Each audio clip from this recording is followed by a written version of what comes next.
Good morning, everyone. Hope you're all okay. Introducing you to today's celebration assembly. Been brilliant to see you all out and about this week.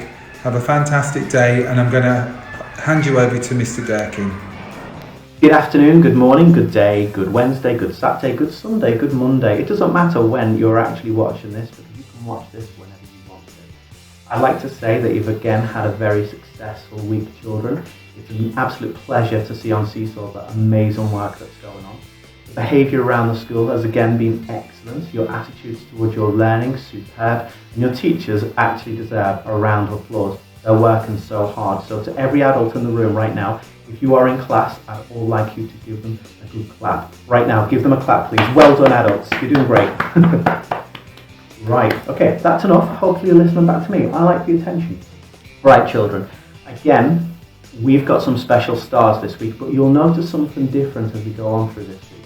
This week, we've also added homework stars.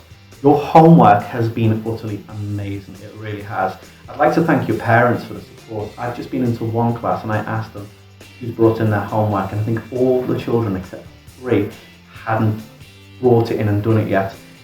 But those 3 children were halfway through finishing it and were willing to actually do it at break time to make sure that they could get free marbles for their class. I've never known it in all the time I've been teaching, for every child in the class to get homework. So I'm absolutely amazed. Well done, guys.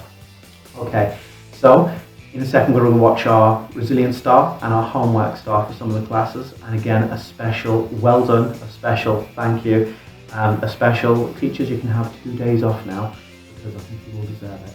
Have a good weekend all, and I'll speak to you